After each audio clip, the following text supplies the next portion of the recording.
Moi, c'est la langue qui m'importe, c'est la création poétique, c'est cette qualité-là de l'écriture qui m'importe et qui parfois me fait défaut, y compris dans des expériences théâtrales nouvelles qui ont marché très fort ces derniers temps et qui sont de l'ordre de la création collective, qui s'appuient beaucoup sur l'improvisation, mais qui s'appuient trop, à mon sens, sur le langage inventé par les acteurs. Voilà. Là, malgré la qualité et la beauté de certaines de ces expériences, il y a quand même un petit truc qui, à la longue, je dis bien à la longue, parce que je peux être séduit immédiatement par la chose, mais à la longue, ça va me manquer l'invention poétique. Et cette langue de l'improvisation, cette langue spontanée inventée par l'acteur, elle va pas me suffire, elle va m'user au bout d'un moment. Mohamed m'a proposé une correspondance. Bon, ça, c'était simple. J'ai tout de suite dit oui. Et ensuite, c'est devenu compliqué. Parce qu'une fois que... voilà, il fallait correspondre. Et c'était étrange de correspondre, mais pour une lecture large et non pas une relation entre un auteur et moi-même. Donc voilà, on a commencé comme ça. Puis finalement, cette correspondance est devenue un dispositif. C'est un vrai dispositif littéraire. C'était le moyen d'écrire finalement et de chercher et toujours de faire littérature. Donc il y a une spontanéité, mais elle est un petit peu fausse tout de même. C'est une spontanéité qui ensuite, il y a eu un petit peu du montage, un peu du travail sur la correspondance. Et finalement, pour nous, ça a produit un texte. Les auteurs sont la cerise sur le gâteau dont on peut très facilement se passer. Aujourd'hui, dans les productions, dans les programmations, dans les théâtres, ils sont effectivement extrêmement peu présents. Par ailleurs, moi, j'avais commencé une enquête auprès de plusieurs auteurs et c'est vrai que c'est assez...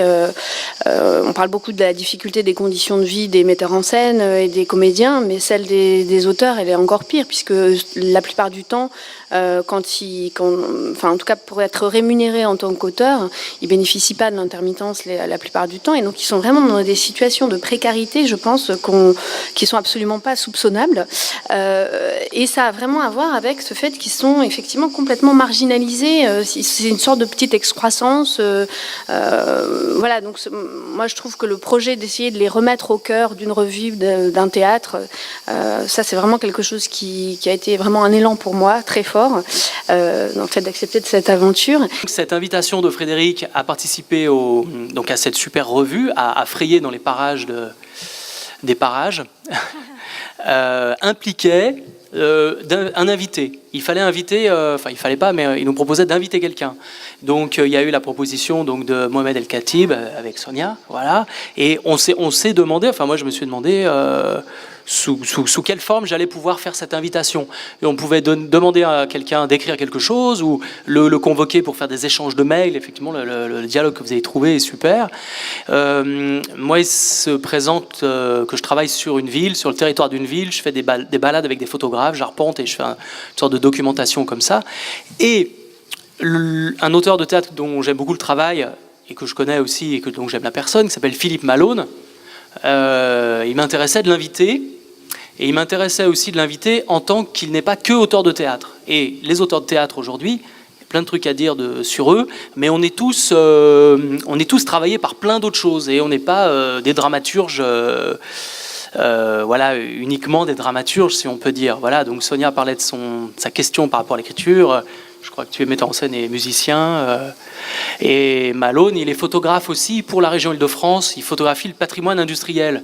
C'est intéressant. Ça n'a pas tant à voir que ça. Sa pratique photographique n'a pas tant à voir que ça avec sa pratique d'écrivain de théâtre. La philosophe Hannah Arendt parlait de pluralité humaine. C'est un espace de pluralité humaine. Et à partir de cette pluralité, il y a quelque chose qui se construit... dans les accords et dans les désaccords d'ailleurs. C'est-à-dire que, comme je le disais, il y a les prises de position littéraires et dramaturgiques peuvent être très très très différentes entre chacun d'entre nous.